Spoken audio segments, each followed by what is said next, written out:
அனைத்து நல்லவங்களுக்கும் வணக்கம். இது ரவிக்குமாரின் அரசியல் உண்மைகள். அரசியல் உண்மைகள்லாம் இல்லைங்க, ஒரு ஜாலியான உண்மைகளுக்கு போயிடலாம். இப்படி ஒரு ஜெபத்தை பார்த்துருக்க மாட்டீங்க. இயேசு பார்த்தாருன்னா அவரே மனசு வந்துடுவார். என்ன பாவங்கள் என்ன என்ன உங்களுக்கு முக்தி அளிக்கிறதுன்னு சொல்லிட்டு அவரே ரொம்ப டயர்டாக இருப்பார். அந்த டயர்டை நீங்களும் கேளுங்க. அதுக்கப்புறம் நம்ம வீடியோ பதிவுக்குள்ளே போயிடலாம். ஏன்னா இது பெரிய அளவுக்கு வைரலாக இருக்கிறது. அதனால் உங்ககிட்ட நான் அது காட்டிட்டு நான் போயிடுறேன்னு அப்படியே நான் ஓரமாக நிற்கிறேன். நீங்களும் பக்கத்தில் பார்த்துக்கோங்க. அனைத்து உண்மை ஆண்டவரே, ஆண்டவரே அவனையும் கூற சொல்லுங்கள் ஆண்டவரே. இந்த வேதாகமத்தின் மூலமாக நான் கூறுவது அவ்வளவு உண்மை ஆண்டவரே. பணத்திற்காக பிள்ளையை முகப்பாத்து செய்து வைத்த குடும்பத்தை நாசமாக்க வேண்டும் என்ற அந்த கண்ணன் அடியோடு ஒளிவார்களாக ஆண்டவரே. ஆண்டவரே கண்ணனும் கண்ணன் கொண்டாட்டியும் அடியோடு ஒளிவார்கள் ஆண்டவரே. சத்யா வேலை பார்க்கிற அந்த என்ன சொல்றது சொல்லுங்க. ஜெபத்திலே இப்போ இந்த அளவுக்கு வலிமைகள் வந்து விட்டதா அப்படின்றதான் மிகப்பெரிய ஒரு கேள்விக்குறியாக இருக்கிறது. இதற்காக வீடியோக்குள்ளே போகிறதுக்கு முன்னாடி நான் எந்த மதத்திற்கும் எதிராக அல்ல, இது ஒரு சீரியஸாக எடுத்துக்காதீங்க. அப்படி சும்மா ஜாலியான பதிவாக உள்ளே போங்க. இதற்கும் கருத்துக்கள் சொல்ல வந்தீர்கள் என்றால் நம்மளால் ஒன்றும் பண்ண முடியாது. பார்க்குறதே குறைவான வியூவர்ஸ், அதனால் தைரியமாக போடுறேன், ஒன்றும் பிரச்சனை இல்லை. ஸோ வீடியோக்கள் போகிறதுக்கு முன்னாடி நீங்கள் நம்ம சேனலை சப்ஸ்கிரைப் பண்ணலாம், சப்ஸ்கிரைப் பண்ணிட்டாங்க. மறக்காமல் பெல் பட்டனை கிளிக் பண்ணி ஆல் ஆப்ஷன்ஸ் கொடுங்க. வீடியோக்கள் போகலாம்.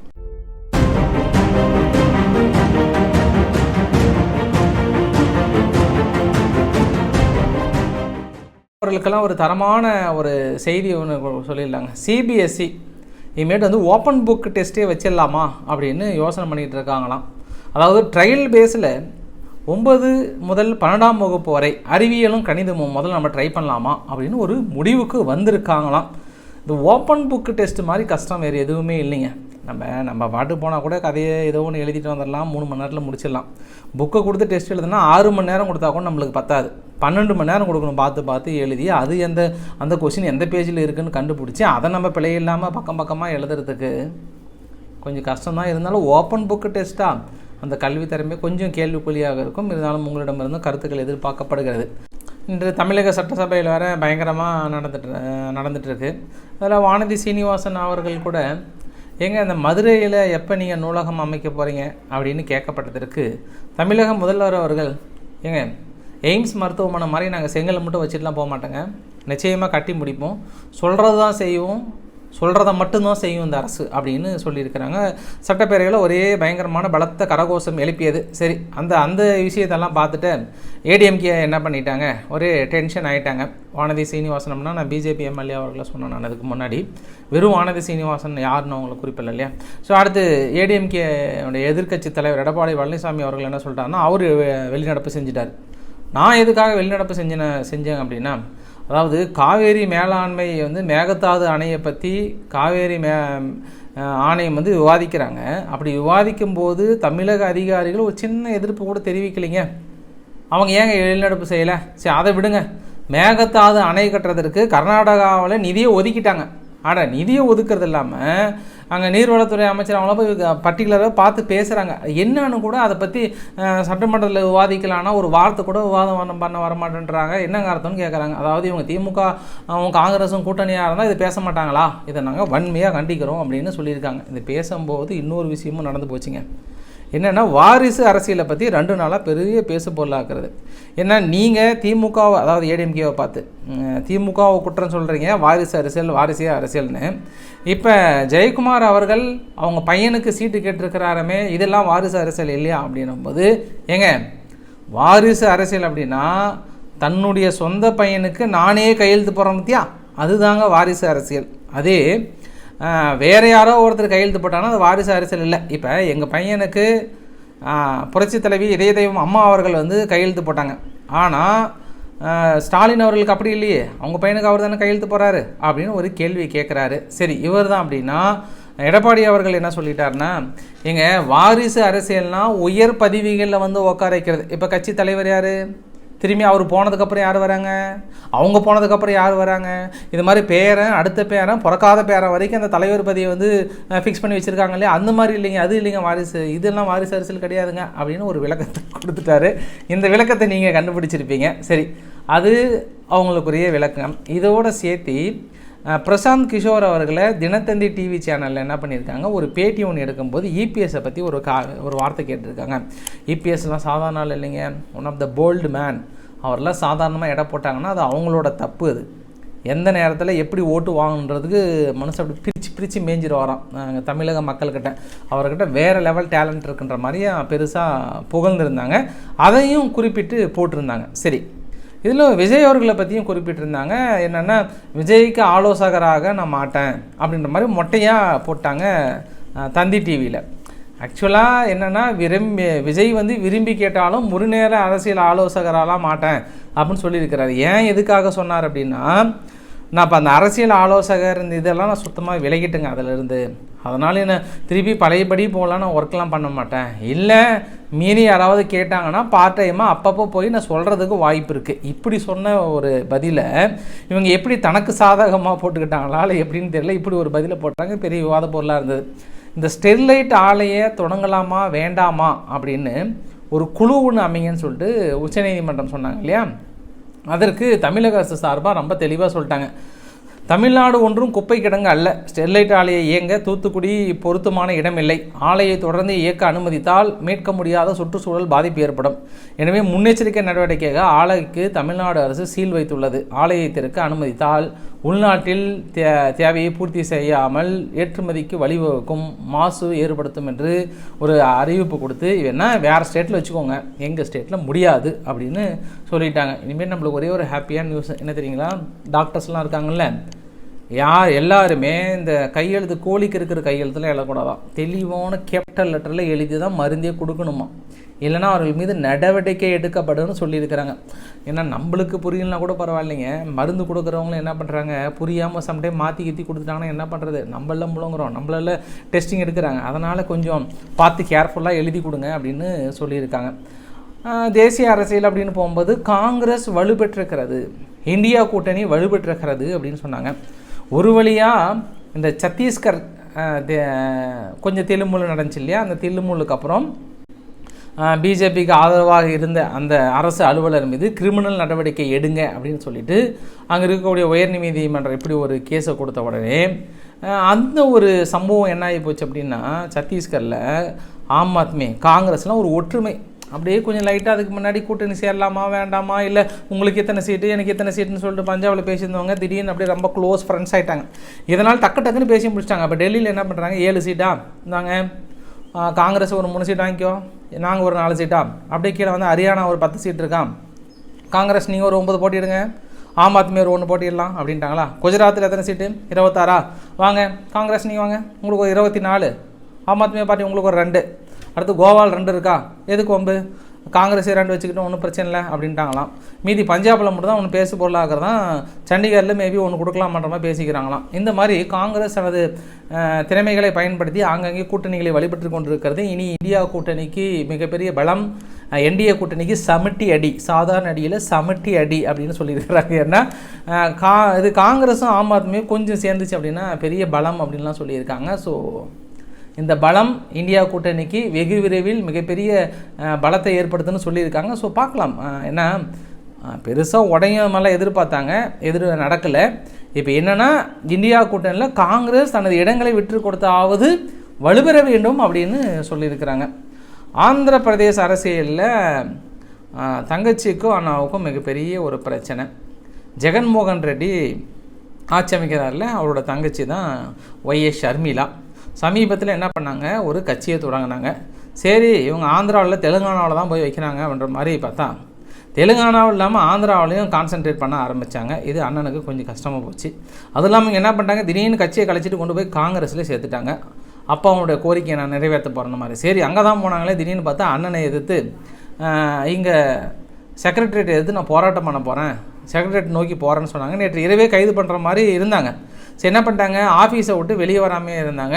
ஸோ இப்போ செல்லோ செக்ரட்டரியேட்னு சொல்லிட்டு மீண்டும் ஒரு மதிய டைமில் கிளம்புனாங்க, அரெஸ்ட் பண்ணிட்டாங்க. பாரு அண்ணன் தங்கையை அரெஸ்ட் பண்ணி விட்டார். கடைசியில் அண்ணன் தங்கை பிரச்சனை எந்த அளவுக்கு கைப்பற்றி பிடிச்சா கட்சியே இப்போ அண்ணன் ஒய்எஸ்ஆர் ஜெகன்மோகன் ரெட்டி இப்போ முதலமைச்சராகிறாரு, தங்கச்சி அவர் எது கைது பண்ணியிருக்கிறாங்க. இது மிகப்பெரிய ஒரு அரசியல் புலமாக இருக்குல்ல. இப்போதைய சூழ்நிலையில் இந்த அரசியல் ஒரு பேசு பொருளாக இருக்கிறது. அடுத்து விவசாயிகள் போராட்டம். விவசாயிகள் போராட்டத்தில் முதல் முறையாக நடிகர் ஒருத்தர் வந்து நாடுகளம் கிஷோர் மிகப்பெரிய ஒரு கேள்வி கேட்டார். நியாயமான விலை கேட்குறவங்கள அநியாயமாக இப்படி பண்ணுறீங்களே, இது நியாயமா அப்படின்னு கேட்குறாரு. நியாயம், அநியாயம், நியாயமா? இப்படி விவசாயிகள் இனியாவது தங்களுக்கு எதிரான பொய்யான வதந்திகளை பரப்பும் மோடிக்கும் அவரது அரசுக்கும் தங்களது பக்தர்களுக்கும் உணவு கொடுப்பதை நிறுத்த வேண்டும்ட்டார். யாருக்குமே பிஜேபிக்காரங்களுக்கும் மோடி யாருக்கும் சாப்பாடே கொடுக்காதீங்க, நிறுத்திடுங்கன்ட்டார். ஒரே முறை முடிச்சிருங்க.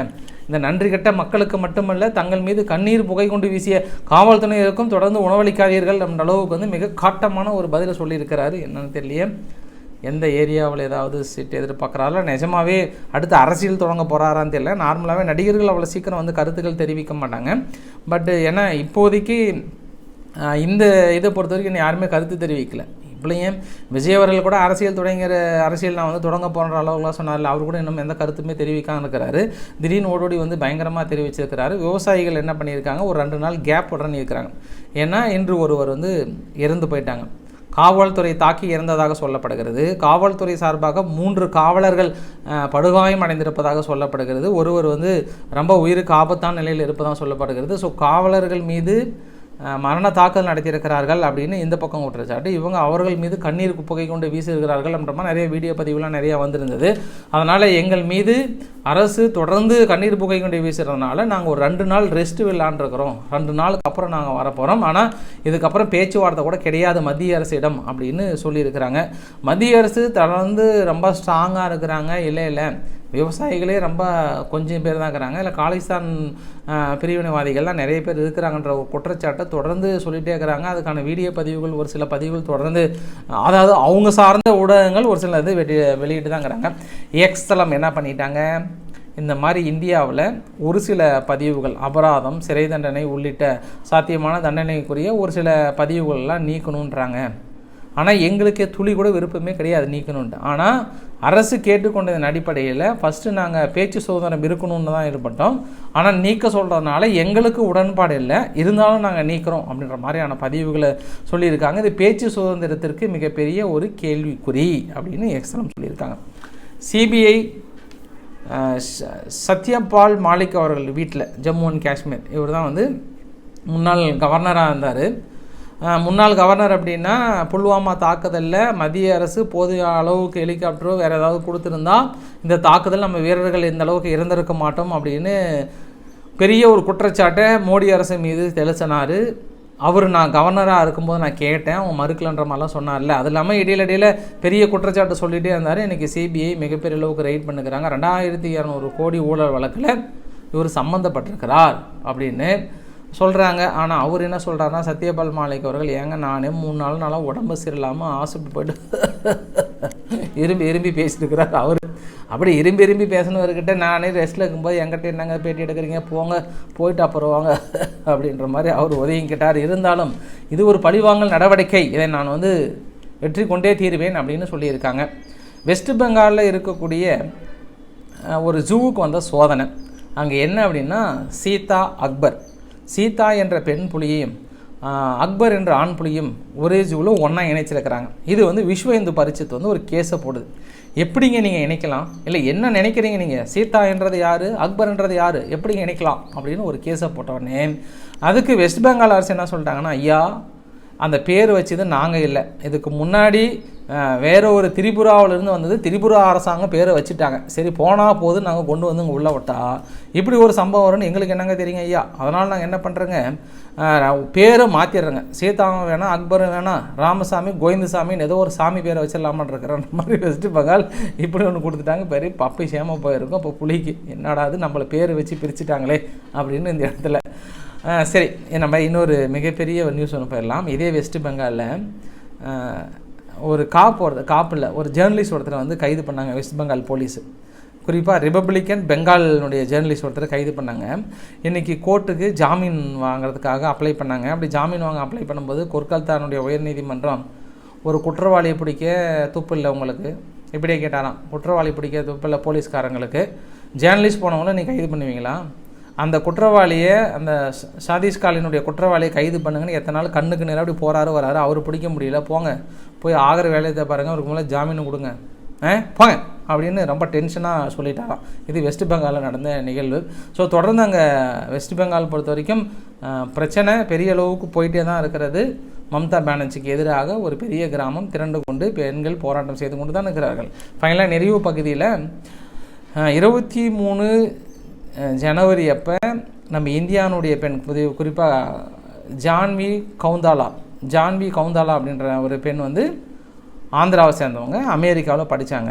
அப்படி ரோடு கிராஸ் பண்ணும்போது ஒரு போலீஸ் வாகனம் இடிச்சிட்டு கொஞ்சம் தொலைவு போன உடனே, இது போன வருஷம் நடந்தது, கொஞ்சம் தொலைவு போன உடனே அந்த போலீஸ் தரப்பில் என்ன அந்த வேனில் பேசிக்கிறது லீக் ஆகிடுது. யாரோ லோ பவர் உள்ள பெண்ணு, கொஞ்சம் ரொம்ப பொலிட்டிக்கலாக இல்லாத பொண்ணு, ஐ திங்க் ஒன்றும் பிரச்சனை இல்லை அப்படின்னு சொல்லிட்டு ஜாலியாக சிரிச்சிட்டு கடந்து போகிறாங்க. இது பெரிய பேசு போடலாம். அதுக்கப்புறம் இறந்தும் போயிட்டாங்க. அதுக்கு இந்தியா தரப்பில் அப்பயே கண்டனம் தெரிவிச்சது. இப்போ என்ன குற்றப்பத்திரிக்கை தாக்கல் பண்ணியிருக்காங்கன்னா, அவங்க எப்படி இறந்தாங்கன்னா அவங்க மீது கிரிமினல் கேஸ் இருந்தது. அந்த கிரிமினல் கேஸுக்காக தான் போலீஸ் வந்து அதாவது பிடிக்கும்போது ஓடி இருக்கிறாங்க, அதனால் இடித்து கொண்டுட்டாங்க அப்படின்ற மாதிரியான ஃபைல் பண்ணியிருக்கிறாங்களாம் அமெரிக்க அரசாங்கம். எந்த அளவுக்கு ஒரு பாகுபாடற்ற ஒரு அரசாங்கம், இந்திய மாணவர்களுக்கு ஒரு சுதந்திரம் இல்லை என்ற அளவுக்கு கடுமையான கண்டனத்தை தெரிவிச்சிருக்காங்க. இதுக்கான விசாரணைகளை மேற்கொள்ள வேண்டும் என்று வெளியுறவுத்துறை அமைச்சகம் ஜெய்சங்கர் அவர்களிடம் வந்து ஒரு கோரிக்கை வைத்திருக்கிறது. இதோடு நம்ம இந்த தகவலை முடிச்சுக்கலாம். நாளைக்கு நம்ம பார்த்துக்கலாம்.